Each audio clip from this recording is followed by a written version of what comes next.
Online মাধ্যমে জুয়া এবং মানে গেমিং অ্যান্ড বেটিং জুয়া এইটাকে পরিচালনা এবং এটাকে স্প্রেড করার জন্য যে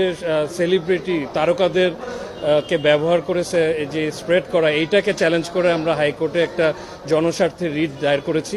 সেই জনস্বার্থের রিটে আজকে মাননীয় আদালত হাইকোর্ট ডিভিশনের জাস্টিস ফাতেমা নজিব এবং জাস্টিস মাহমুদুর রাজি সমন্বিত একটি হাইকোর্ট বেঞ্চ আজকে রুল এবং একটি অন্তর্বর্তী ডাইরেকশন অর্ডার দিয়েছে। রুল ইস্যু করেছে যে কেন সরকারের এই নিষ্ক্রিয়তা, যে এই যে সেলিব্রিটির মাধ্যমে যে প্রচার পাচ্ছে এবং এই অনলাইন গেমিং প্ল্যাটফর্মগুলো যে পরিচালিত হচ্ছে এইটার যে রোধ করার যে নিষ্ক্রিয়তা, এই নিষ্ক্রিয়তা কেন অবৈধ ঘোষণা করা হবে না এবং 90 দিনের মধ্যে একটি কমিটি গঠন করতে বলেছে স্বরাষ্ট্র মন্ত্রণালয়, Bangladesh financial intelligence unit, IG police সহ বিটিআরসি সহ 60টি প্রতিষ্ঠানকে একটি বিশেষায়িত কমিটি গঠন করে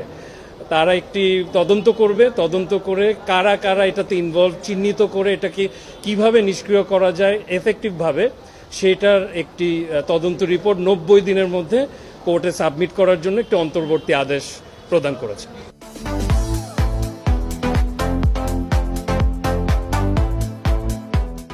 রিটটা আমি করেছি যে এই অনলাইন বেটিং বা গেমিং এটি একটি সংক্রমক ব্যাধির মতন হয়ে গেছে, যেটা একটি পুরা জাতিকে ধ্বংস করার জন্য যথেষ্ট। তারা এটাতে আমাদের যুব সমাজ, আমাদের তরুণ সমাজ সহ